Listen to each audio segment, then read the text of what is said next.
datang mewacanakan untuk bagaimana investasi masuk ke Papua. Kawan-kawan, investasi ini akan berdampak bagi rakyat kita, masyarakat kita, tanah adat kita. Kenapa? Sumber produksi mama-mama kita, lahan akan digusur jadi kepentingan investasi. Tanah adat kita akan digusur jadi kepentingan investasi ke depan.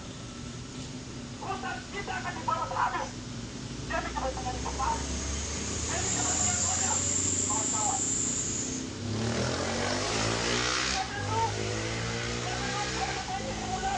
sejak tahun 2012 dengan dalam 7 April Soekarno sahkan undang-undang penanaman modal asing di Indonesia tanggal 1 April. Setelah itu tidak lama kemudian, 6 hari kemudian, investasi yang masuk di Freeport tanggal 7 April. Kawan-kawan, tahun yang sama, bulan yang sama, hanya beda hari, beda tanggal. Kawan-kawan, itu adalah Soeharto dikudeta oleh Soekarno dan antek-anteknya Amerika Serikat akan dipakai. Teman-teman, segala program yang wacanakan oleh Jakarta hanya kepentingan investasi untuk tanamkan di atas tanah Papua. Kawan-kawan, rakyat Papua, kita punya mama-mama, apalagi kita punya mama-mama yang selalu lahan, yang selalu bertani, dia kehilangan tanah adat, kehilangan lahan. Karena apa? Jadi kepentingan untuk investasi masuk. Produksi ekonomi nasional akan hilang. Kita punya mama-mama selalu bertani, tapi mereka akan kehilangan hak mereka. Kita sekolahnya pun hasil dari sekolah tanah itu sendiri. Kita punya mama-mama tanam sayur, tanam kopi, keladi dan lain sebagainya. Hasil itu yang kita kuliah, teman-teman. Kita kuliah, tetapi pertemuan G20 diadakan demi kepentingan investasi. Tanah kita akan digusur, kawan-kawan. Ingat, tahun 2020, satu pilar kekuasaan Jakarta yang namanya itu Lukas NMB. Lukas NMB, dia terbitkan surat perizinan pertemuan industri. 9 perusahaan di Papua. Salah satunya di Paniai. Paniai, Papua di Tanjaya, di Yahuk Timur, Oksibin, di Freeport, perpanjangan Freeport, terus beberapa tempat. Setelah terbitkan undang-undang perizinan pertemuan industri, rakyat dan korban, pengusiran masyarakat setempat bisa diterapkan dengan tangan beres. Katanya keamanan, tetapi kenyataan di Papua bukan keamanan lagi. Di Papua kenyataannya mereka jadi alat pengaman investasi, kawan-kawan. Pengusiran masyarakat ada secara paksa dengan tangan beres. Saya mau kasih tahu Tni Polri sebagai pesuruh. Ingat, Tni Polri dan rakyat korban dari Republik Indonesia. Sistem bentukan kita dengan Tni Polri yang akhirnya Tni Polri jatuh, rakyat jatuh. Itu kelemahan sistem Republik ini. Sistem yang bagus tidak mungkin menciptakan kejahatan di tengah Papua. Benturkan antara Tni Polri dan rakyat. Kata konferensi Tni Polri mendidik rakyat untuk bantu dalam pidana. Ingat itu baik. Rakyat hari ini menuntut tentang kebebasan nasional, kemerdekaan, tidak salah. Yang mendidiknya adalah Tni Polri. Karena apa?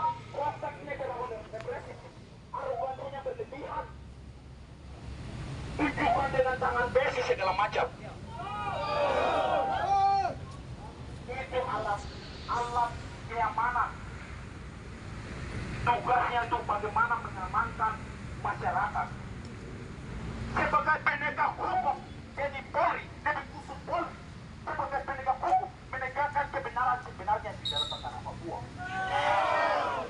Bukan menegakkan kekerasan di atas tanah Papua. Jangan keliru.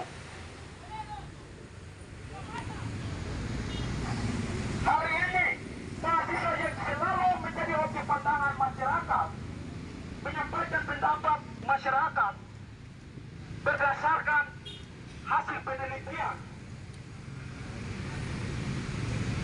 harus menegakkan, penegak hukum itu menegakkan keadilan. Ingat itu baik-baik teman-teman, korban dari sistem, kita juga korban dari sistem.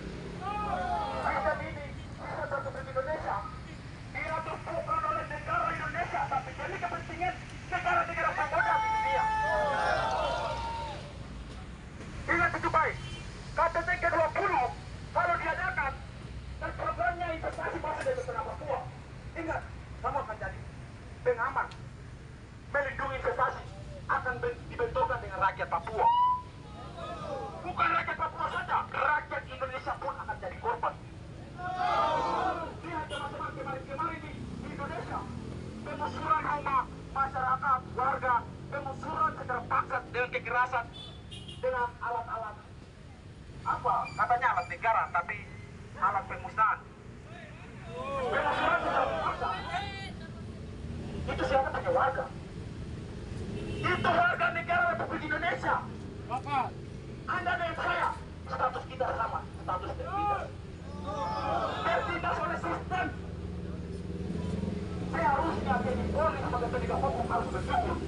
Karena kritisi mahasiswa yang akan melakukan reformasi sistem yang buruk.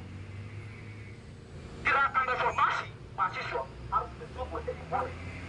Tahun 1998, reformasi demokrasi lahir dan lain sebagainya karena mahasiswa harus tahu diri. Jadi Polri itu harus bersyukur kalau mahasiswa mengkritisi kebijakan negara yang salah. Sistem Republik Indonesia, sistem yang menerapkan adalah kapital.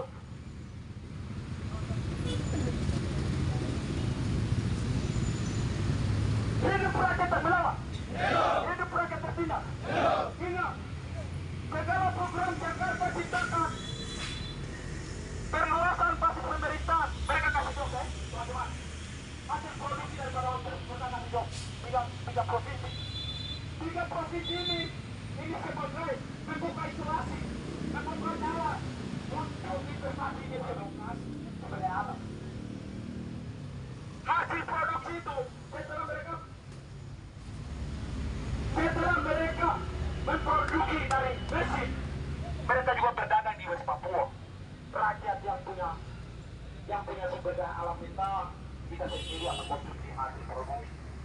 Tidak layak kita begini, tidak layak. Lihat, karena eksistensi kekuasaan Jakarta di atas tanah West Papua, rakyat melawan atas ketidakadilan, tetapi rakyat dituduh sebagai kriminal. Pak, siapa yang keliru kawan-kawan? Ingat, kritis itu sebuah perubahan yang baik. Bukan itu gerakan anarkis dan lain sebagainya. Stigmanya harus dirubah. Jadi Polri sebagai alat pengaman investasi di atas tanah West Papua, dogma-dogma yang diberikan oleh negara mengabdi kepada negara. Jadi Polri sedikit memihak kepada rakyat, dituduh sebagai pengkhianat bangsa. Padahal Polri ini dia sebagai penegak hukum yang harus menegakkan keadilan sebenarnya. Karena itu, jadi Polri tunjukkan rasa arogansi yang berlebihan dan berlebihan terhadap masyarakat. Bertegang teguh pada konstitusi yang menjamin di Republik Indonesia, melindungi warga, mengayomi rakyat berpendapat. Teman-teman itu korban dan kita korban oleh sistem kapital di dunia. Ya, kalau teman-teman membuka ruang seperti ini, teman-teman sendiri yang menciptakan kejahatan. Karena apa kejahatan? Lihat, melalaikan kepentingan negara kapital. G20 diadakan. G20 ini, KTT G20 di Bali, itu jadi kepentingan modal, jadi kepentingan investasi. Teman-teman tidak boleh dari budak-budak sistem dan dari pesuruh hidup rakyat yang melawan.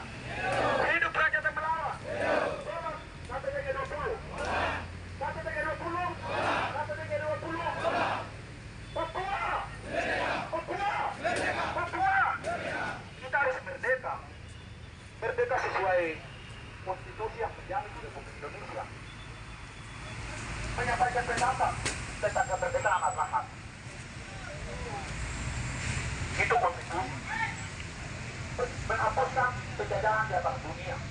Katanya begitu konstitusi. Katanya membuka segala pendapat masyarakat, menyampaikan pendapat dengan kebebasan, menciptakan kejahatan. Teman-teman saya mau bicara satu hal. Teman-teman ingat. Teman-teman ingat. Kematian orang Papua yang kepada orang Papua. Pembunuhan, kekerasan, perampasan lahan, pengusiran masyarakat secara paksa. Itu bukan takdir Tuhan. Orang Papua mati di rumah sakit bukan takdir, teman-teman. Paradigma ini harus dirubah. Atau kejahatan di atas tanah Papua adalah negara. Negara Republik Indonesia adalah aktor otak di balik kejahatan dan tindakan yang merasakan oleh rakyat Papua. Waktu bulan lalu saya dapat tangkap dengan 8 kawan-kawan saya. Jadi perdebatan dalam pemeriksaan di reskrim dengan reskrim ada 4 reskrim, ada reskrim. Dalam perdebatan itu ada satu reskrim yang partainya Boku orang Papua, tapi pasca dari Bilal Kekuasaan Jakarta. Dia bilang kita tangkap itu takdir katanya. Takdir Tuhan. Jadi dalam perdebatan itu dia bilang takdir. Jadi kembali kita tanggapi. Oh berarti Tuhan selalu merencanakan kejahatan terhadap manusia. Berarti Tuhan selaku kejahatan. Tidak. Hanya peluru adalah tedikan. Peluru adalah reskrim. Dia bilang begitu. Perdebatan ramai. Hanya tidak mampu untuk berdebat. Dia makan saya dan kawan-kawan saya. Siapa yang kasih teman-teman? Siapa yang kasih? Praktek kasih adalah Polri. Praktek kasih adalah institusi militer. Mengapa demikian? Memutilasi warga Papua seperti binatang. Menciptakan kekerasan, pelanggaran HAM. Itu siapa? Mereka layak dibilang itu apa teman-teman? Kafir, keparat bukan aparat, keparat. Praktek militer